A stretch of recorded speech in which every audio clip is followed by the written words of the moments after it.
Thank you. So I'm going to start today off with a story. When I was 5 or 6 years old, it's kind of hard to remember that far. I lost my mother. I found her about 10 minutes later on the next aisle over. But you see, I was one of those kids at Walmart that like to go in between the clothes racks. And I don't know if anybody else was one of those kids or has one of those kids. And then you get separated from your parent, and it feels like you've been apart forever, and they're never coming back again. But there I was, that little kid, petrified that I'd lost my mom. And as I told that story to you right now, as soon as I said the words lost, how many of you had an emotional reaction? Right? So the key here is that words matter. The words that you use when you're trying to hire, attract, and find talent, but more importantly, the words that you use inside of here. The way that you talk to yourself, the way that you view yourself, and the way that you see yourself is going to impact everything that you do. And so we're going to talk a little bit about that today. And I'm going to challenge you to push the envelope, to see things in a slightly different way than you have before, and to shift your perspective in the way that you're thinking. So the first thing that I have up here is I have these two shapes, and I want you to tell me how to put those together into an easily recognizable shape. Combine those two into one easily recognizable shape. Flip it and make a square, right? There we go. We've got an easily recognizable shape. But now we got add another shape to it. What are we going to do? We're going to put that on one of the four sides, right? And we now have a rectangle. But I've got another shape. Where does this one go? Nowhere. See, this is where we start to challenge the way that we think. We start to challenge our processes because what immediately seems easy isn't always the case. These are all the exact same shapes, all the same sizes. And I did make them a little bit larger so that I could separate them and you could see all four of the shapes. But when you approach it from here, you're like, it ain't going to fit. It ain't going to go. This doesn't work. One of these things does not belong here. But the truth of the matter is we just have to shift the way we see the problem. We have to shift the way that we're thinking about the problem and see it from a different perspective to make it fit. And but most folks think about a square rather than a parallelogram, right? So this would have worked all the way from the very beginning. It's a different way. So recruiting is your ability to present value and earn commitment. We're thinking oftentimes in the needs of us, in our organization, in our workforce, and the projects or the challenges that our company has.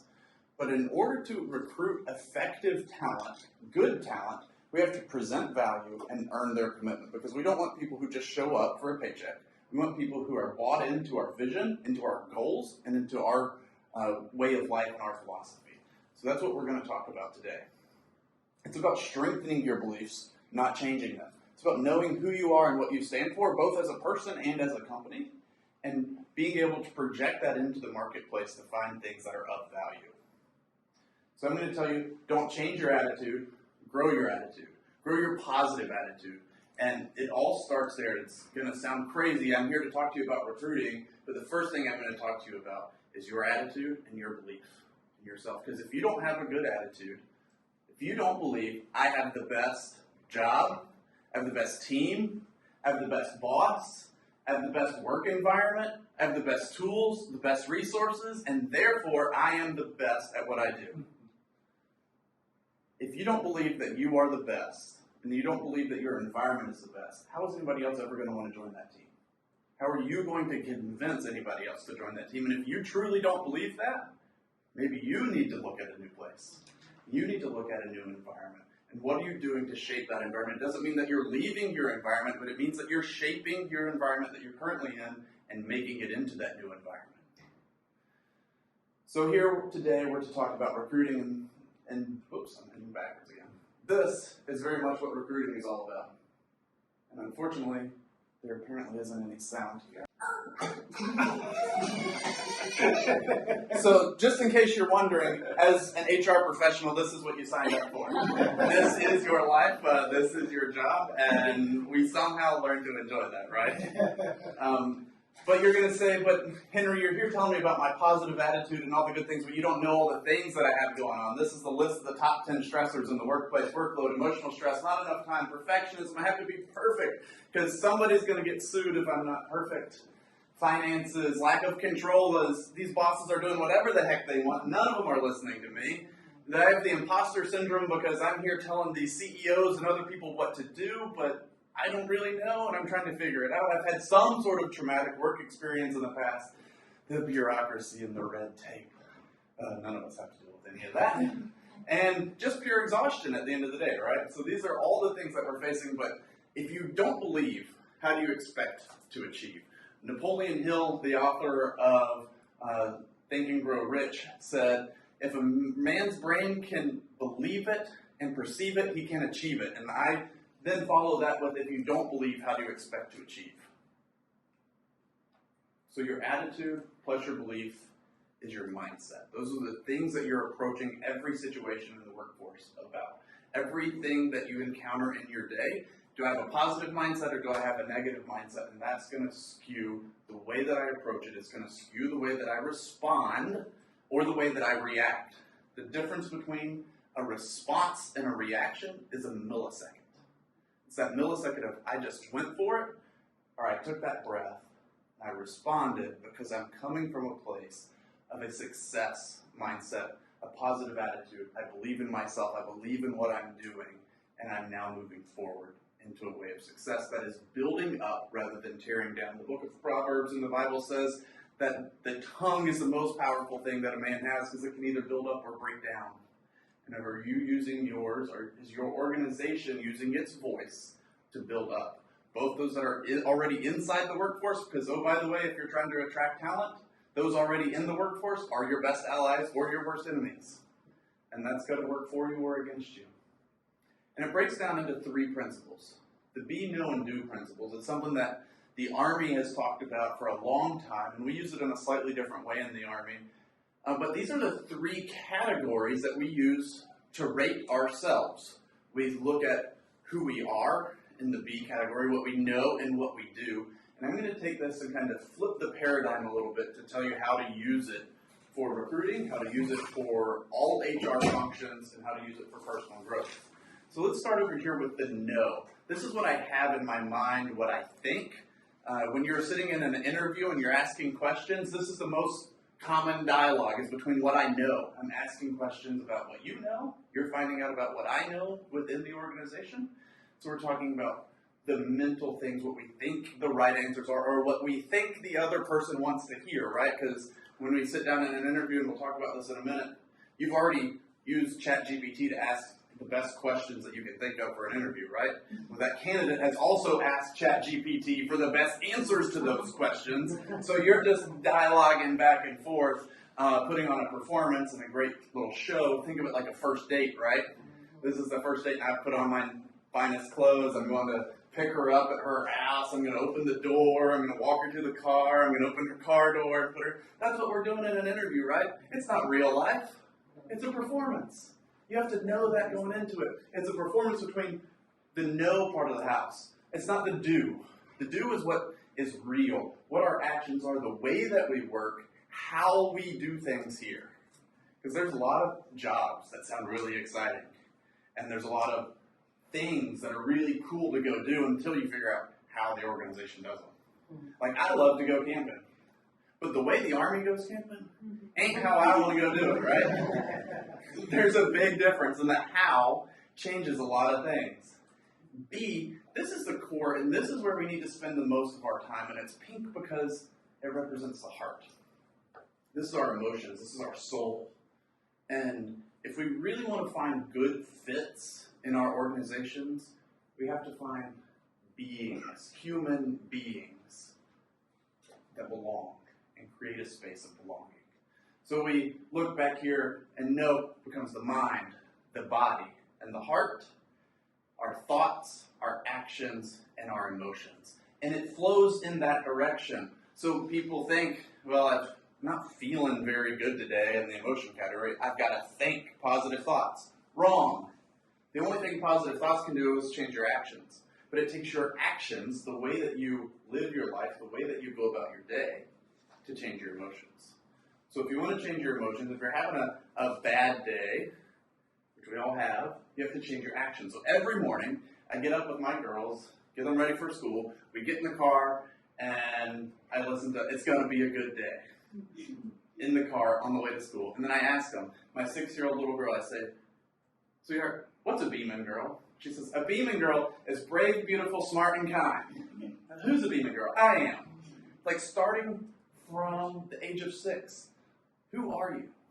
And what do you believe? And ingraining that from an early age. What's a beaming girl? Brave, beautiful, smart, and kind. And that's who she is. Every day. And we start every day out that way with an action, not a thought, but we take action to shape our emotions, to shape the day, to shape the environment around us. And so this is all great, but how do I actually do it? Well, we're going to go after some low-hanging fruit. Now, I'm going to tell you a couple of the easy ways. Shift your position to shift your attitude. So I want you all to go with me for a little adventure, a little experiment here. I want you to scoot back from your table a little bit. I want you to take a deep breath in, exhale out, and let your shoulders sink forward and down. I want you to pull your arms in front of you. I want you to let your head hang forward. And another big deep breath, and sigh, and let your eyes hang down towards the floor. How do you feel right here? Anybody feel encouraged? Anybody feel uplifted? Okay. Well, how do you spend most of your day?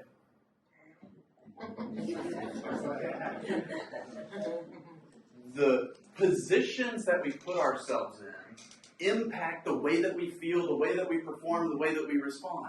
So again, let's take the same experiment and go the other way. Now take a deep breath in and pull your shoulders back. Sit up straight. Lift your head towards the ceiling and put on a smile. Fake it. Fake it. Come on, fake it. Look, I smiled at you and you're all smiling back at me. It works. And now how many of you feel a little bit different in that position than you did the first position? So think about what you're doing every day. Whether it's at your computer, whether it's on your phone, this fabulous device that we carry around that knows all things. Where's your body? What is your position? What are you doing? What are you carrying forward throughout the day? So that's the first part of low-hanging fruit. Inspiration. I just wrote a book called Live Inspired, Awakening Your Path to Purpose. And I had a stack of them to bring with me, and I left them on the table. You can get them to me. I'll right pass them, so I can get them to you. I can pass them out. I can collect some business cards and mail them out to folks. But I do have a couple of them to give away. But inspiration means to breathe life into. That's the Latin root of inspiration, to breathe life into.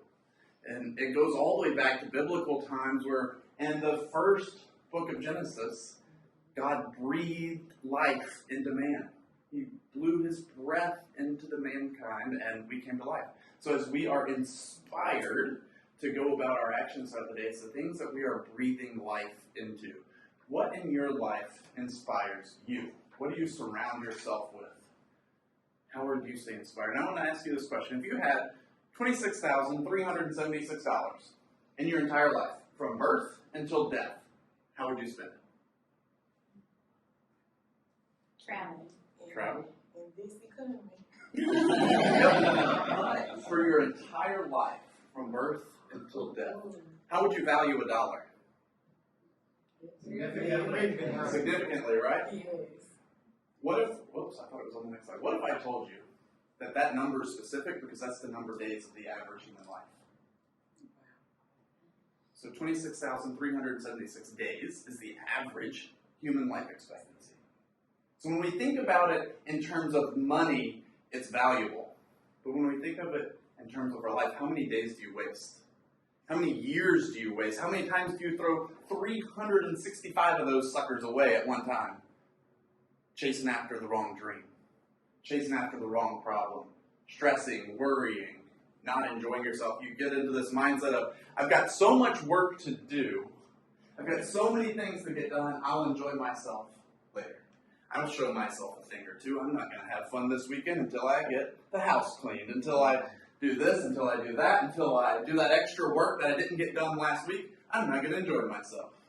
But guess what? You've only got 26,376 opportunities to enjoy yourself. And they have found in research that taking time for enjoyment, even if it's only 5 or 10 minutes a day, greatly increases productivity. That boss, that supervisor, that HR person like yourselves that takes the opportunity to say, hey, I'm going to take a vacation, I'm going to take a mental health day, I'm going to spend some time to enjoy myself, comes back and is 75 to 85% more productive than just trying to slog through. Even working on a long project, if you take small incremental breaks throughout the day, you find that you are more productive and more successful at getting those things done. So this all applies back to the big challenge that a lot of us face of attracting talent, is an environment where people's days or people's time is valued and respected. A lot of attracting talent, a lot of attracting the right workforce involves around shaping the culture. It's not some magic pill, some thing to go do, but what if it's culture and character? And do you and do your organization have those things? The strength of your belief is going to determine your outcomes. Back to that, I am the best, I have the best, I'm surrounded by the best. When you approach life that way, what kind of outcomes do you achieve? Do you achieve mediocrity? Because I can tell you no one in life sets out to be mediocre. No one in life sets out to be, well, that's good enough. Right? Good is the enemy of great. Good enough is the enemy of greatness, is the enemy of best. So now we're going to get a little spicy, and we're going to talk about the 50 shades of standing out. Right? Because it can't be bland, it can't be vanilla. If you want to attract people in today's work environment, if you want to hire on the right team members, and it's vitally important. You say, Henry, why is it important to hire the right team members? Well, I just published an article in the Mississippi Business Journal. It just came out, and part of the research for that article, 75% of HR professionals, CEOs, business owners say that they've made a bad hiring decision. 75% have made a bad hiring decision. On average, one bad hiring decision costs an organization $30,000, $15,000 to $30,000. How much money do you have shoved under your mattress to find the right people? For when you make the wrong mistake, and now, oh, by the way, I've got to go through the process of firing them and the work that takes, minus their productivity and the lost productivity from the rest of the team, which isn't even considered in that equation, because now everybody has to deal with this person who's an abhorrent jerk or doesn't know their skills and their competencies, they don't mesh with us. What's the cost to the organization of a bad hire? And it turns out, nationwide, including all of those things, it's almost a $10 trillion number every year when you look at organizations around the world. And so every step along the way, that's just talking about the losses that we're going to cut by making good hires. But it's not talking about the gains that we can make by having a synergistic team that's firing on all cylinders, everyone's working together, looking after each other, and moving the ball forward together towards a common purpose. And that's what we're going to talk about, is how to find and attract those kinds of folks. And it starts with the 5.5 words that we're going to eliminate from our vocabulary. The very first one that we're going to quit cold turkey is we. Everyone's like, no, we use we because it symbolizes teamwork, right? No.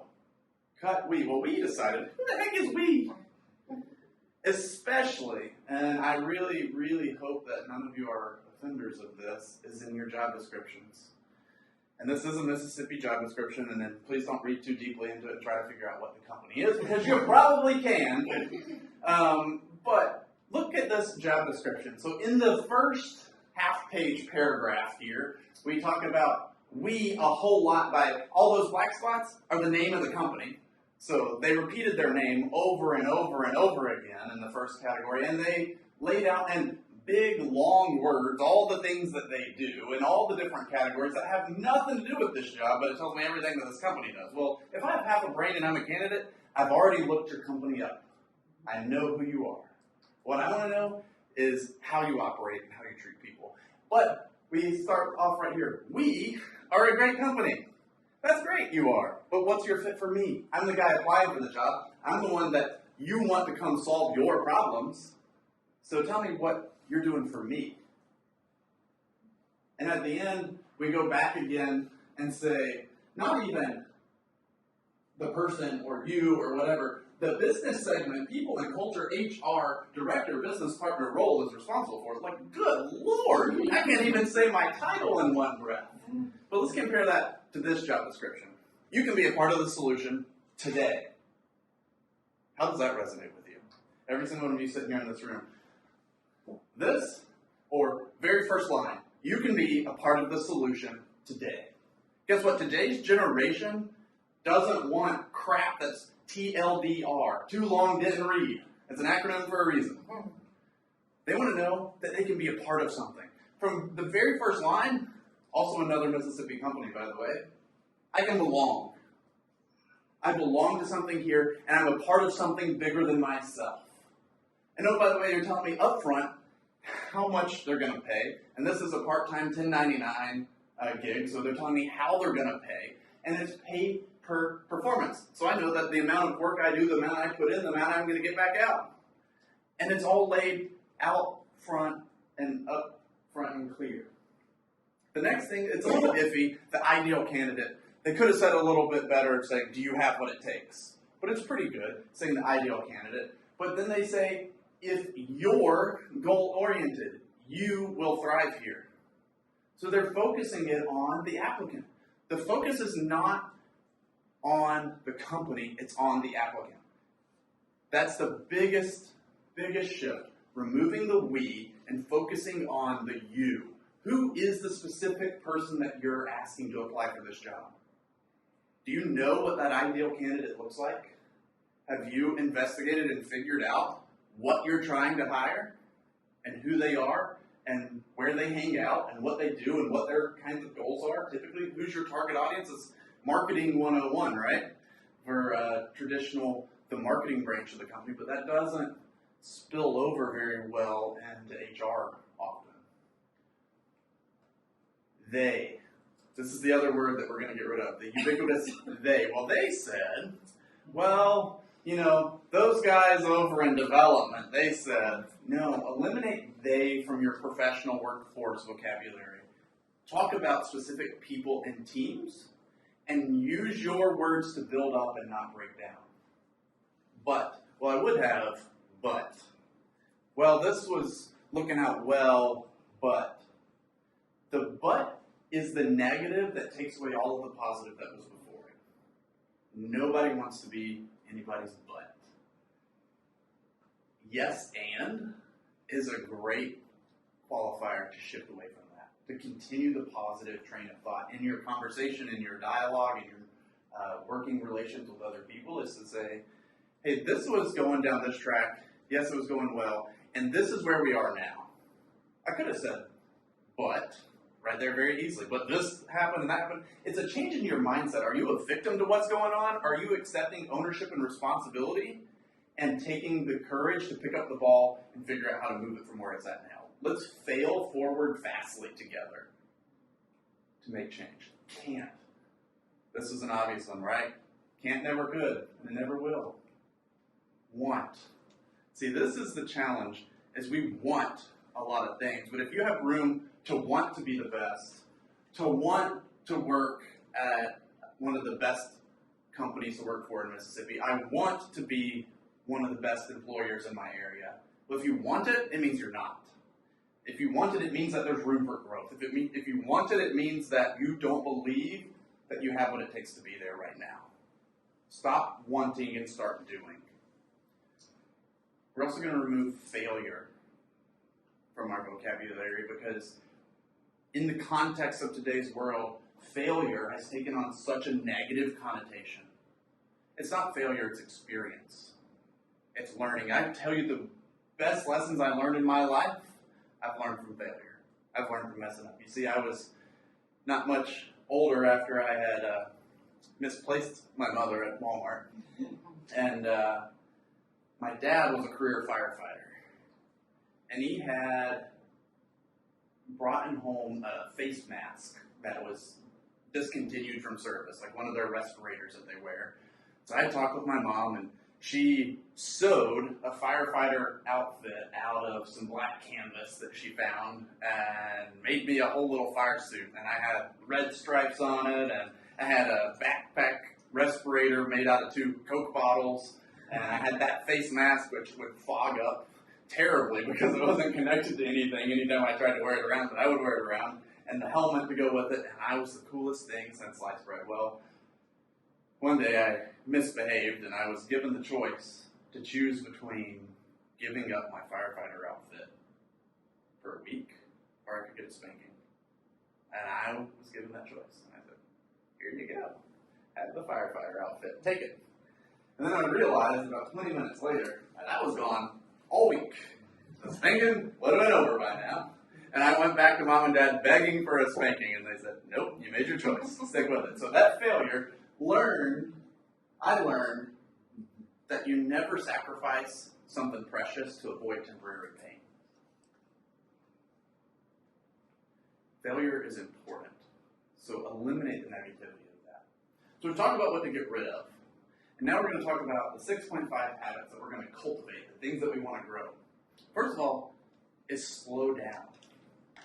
My first job as a hiring manager that had the responsibility to hire and fire in the HR world, I was the chief nurse at Walter Reed National Military Medical Center up in D.C. of their neurology department. I had 12 clinics underneath me, and I was managing those clinics, and I walk into my office one morning, and the HR assistant came over to me and said, hey, have you seen so-and-so this morning? We'll call her Joy. Have you seen Joy this morning? I said, no, I haven't. She said, well, she's usually here by now, and I haven't seen her, and maybe she's up at one of our high-relevant meetings. And I had this weird sixth sense feeling.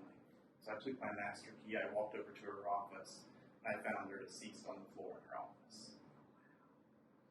And I'd been in the job about 2 months. I was 26 years old, and now the HR personnel supervisor is deceased on the floor in her office. And that was a traumatic event, needless to say. And we processed through that, but what it entailed then is I became the chief nurse, HR supervisor, and end-all be-all of all things for the next 6 months that it took to try and hire somebody. And by the end of that 6-month time period, I didn't care who we hired. We could have hired a monkey, and I would have been happy to not have both jobs and duty descriptions piled all on top of me, right? And that's the way that we often feel is we're drowning under all this stuff, so we just got to make a decision. And more often than not, when you're in that kind of environment, you make a bad decision.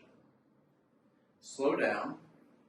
And if you need temporary work, it's incredible the things that are out there these days, from staffing at job agencies to freelancers with Upwork and Fiverr and different organizations that can provide part-time support to take some of that burden off to allow you to slow down and make a good decision. Don't make the decision under the burden of the mountain of pressure of the things that have to get done. 2, look in before you look out. Now, had I known what I know now, looking at that particular job and finding Miss Joy on the floor of her office deceased, I had been in that job for about 2 months, and I figured we needed to replace Joy with another Joy. Someone who did the exact same roles, responsibilities, duties, and job titles that she had, not knowing that in the 12 years since she was hired, that clinic had changed a lot. There were a lot of new doctors, there were a lot of new policies, there were a lot of new procedures, there were a lot of new operations, but it worked well with Joy there. She was making it happen, so why don't we just need another one of her, right?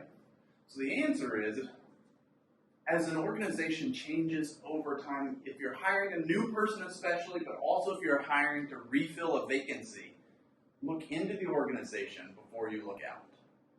What's changed in the organization since that job was first created?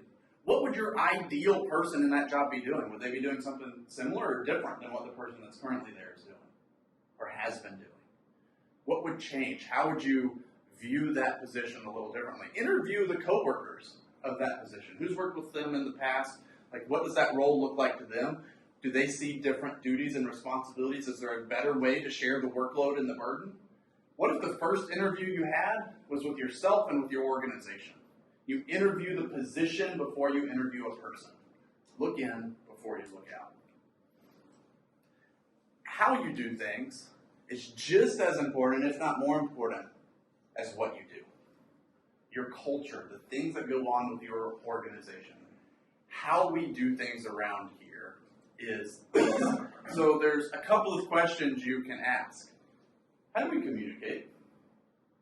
Well, if we're mostly a new, young, digital techie company that communicates on Slack, Teams, Instant Messenger, those types of things, and we're hiring somebody who has no clue what a DM is, probably not going to fit well within our organization, right? So we got to think how we do things. If you ask somebody of my generation to take a rotary dial telephone and dial somebody's phone number, anybody's phone number, they can't do it.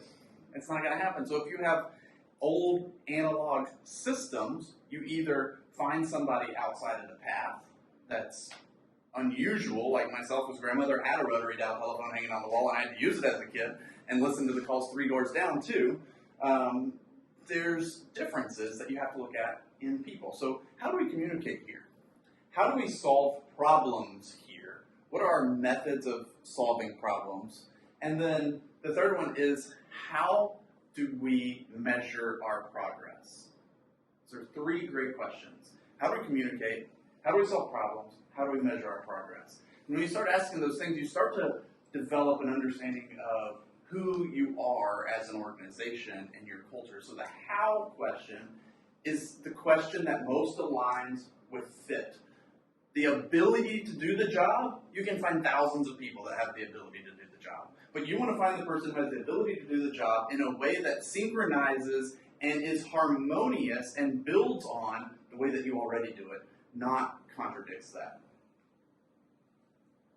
When it comes to job postings, when it comes to sourcing folks, especially in small businesses, we need a scalpel, not a shotgun. But the traditional response is to take a shotgun blast and take that job posting that you've created and put it on every Craigslist, Indeed, LinkedIn, Zillow, Job Hunt, whatever it is, any sort of online platform, share it with your Facebook buddies. It's out there and we're putting it everywhere, and now all of a sudden you start getting inundated with crap, lots of crap. What you need is a scalpel. You need to have done the research ahead of time and determine who we wanted, what their ideal market is, what they look like, how they operate in a similar way that we do, and to start narrowing that down. When you're posting something online, when you're posting on a job board, you need to pick 1 or 2 job boards to post to and limit that radius to applicants within 30 miles of your location. Because otherwise you're going to get a whole bunch of crap. So limit it down, narrow the focus. Like, well, what if I don't see what I want in that category? Well, then it's time to start taking different directions. But start with that before you overwhelm yourself with so much. The next question is you've identified who that target is. Who do you know that knows people in that target demographic? Who do you know that knows people in that category?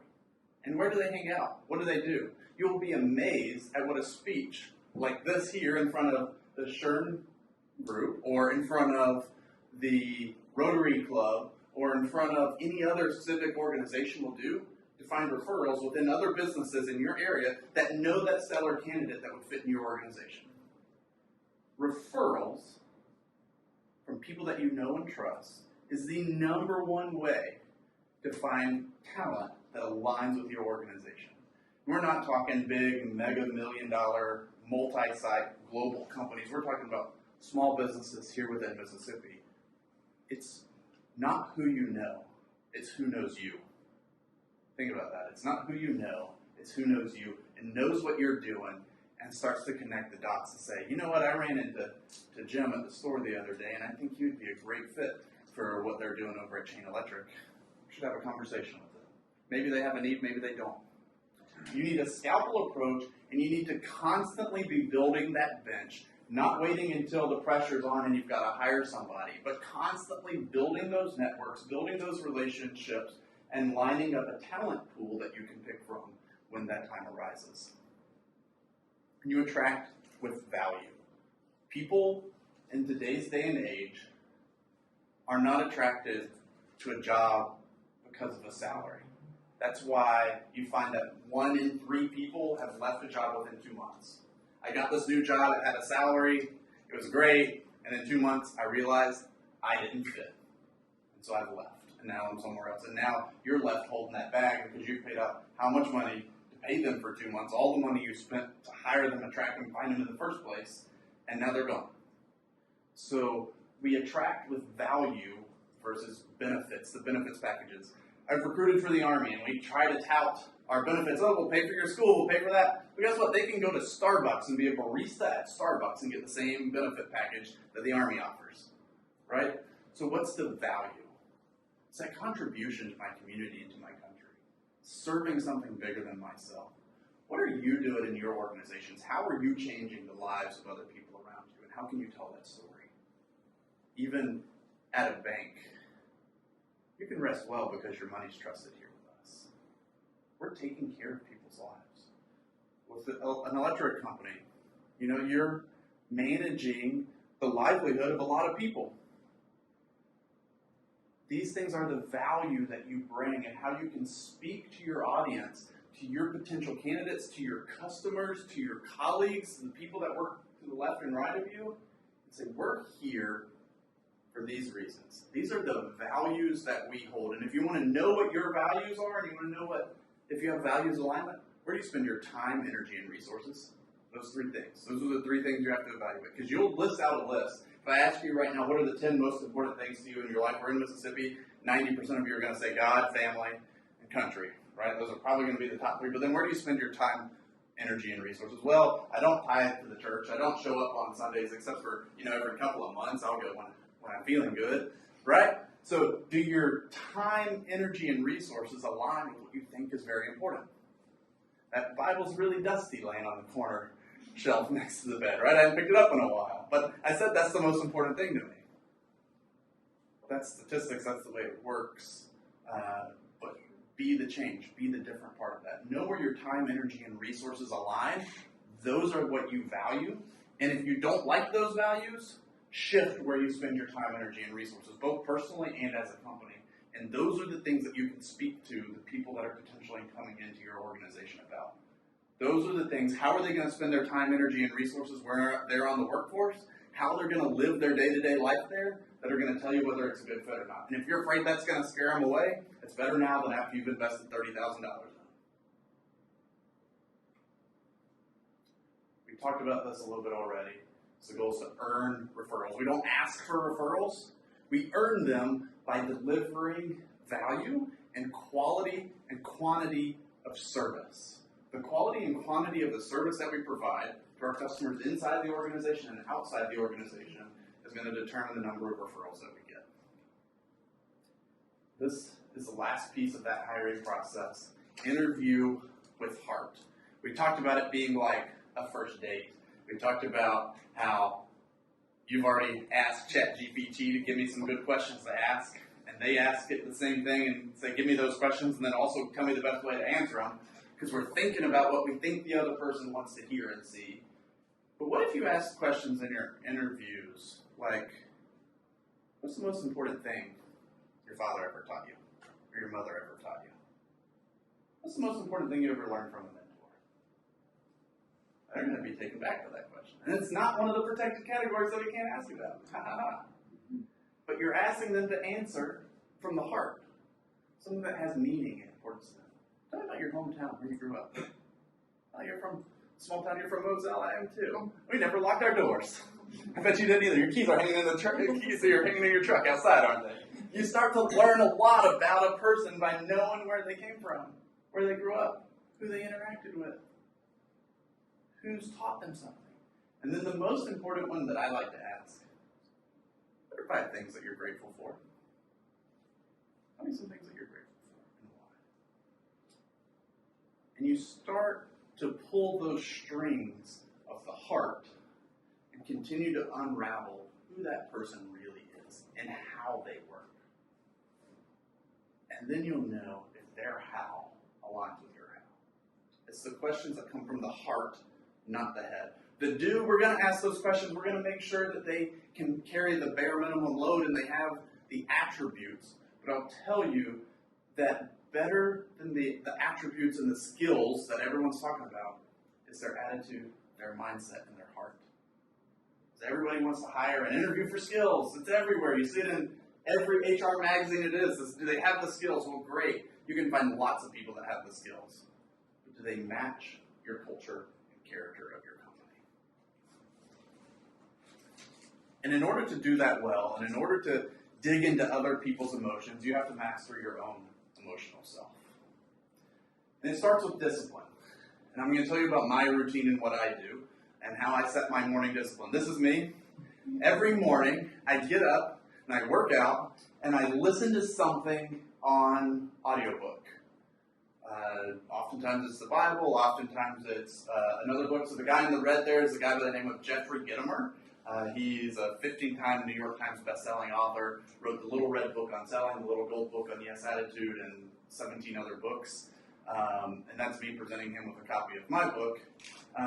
But I surround myself with people like that in the morning when I'm getting my body pumping, so I'm moving, I'm taking action, and I'm listening to something that's engaging my mind. So I'm getting both parts of my mind and my body moving. And then the third part is the heart, is I sit down and I write in my journal. I write my gratitude list, what I'm grateful for, and the key question to that is why. I'm grateful for my mom. Why am I grateful for my mom? What did she do? Why am I grateful for her? Well, I'm grateful for her because of the hard work and the sacrifice and the thing that she's done. And that's where your emotion comes out, is when you ask why. You're asking about gratitude.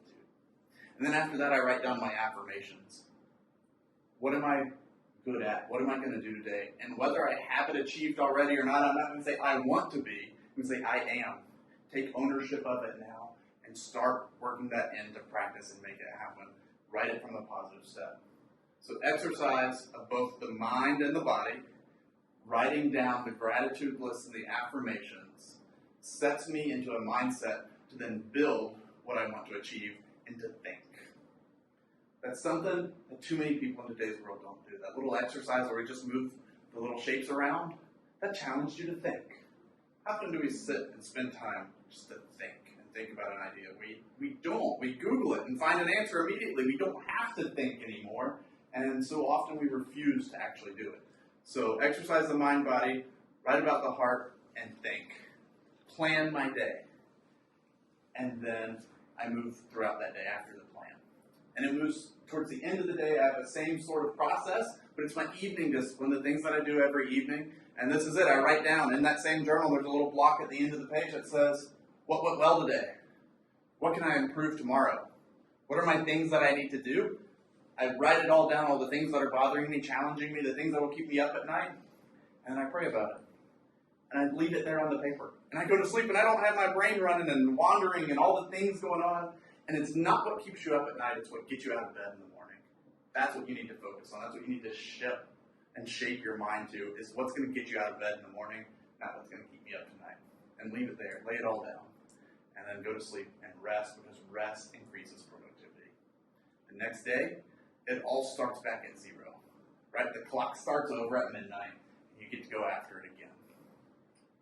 You're in control. The ship right here isn't going to sink because of the storm around it, right? All that water around that ship is not going to sink that ship. You know what will sink it? The water that gets in.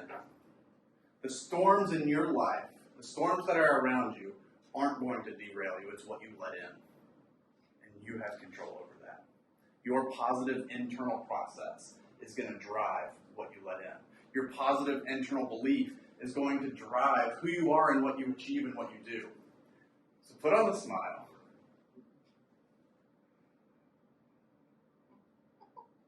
Look, see, you're already over here laughing. You know you feel better when you're laughing.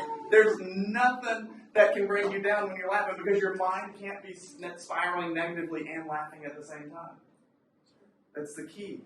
Put on a smile. Find something to laugh about. Affirm your confidence. Look good, feel good, and speak only good. Earn respect, build your reputation, and love. There's nothing more powerful than showing love. The love of human being to human being, because that's something that robots and AI and anything else can never take away from us. It's that human love and empathy. Do a random act of kindness daily. How many of you can feel bad when you're doing something good for somebody else? It's a great way to shift the mindset. Laugh, and it's always easy in HR to find something to laugh about. It's always easy to find something to laugh about. So I want to challenge you to do that. Go forward, have fun, and thanks for having me here today.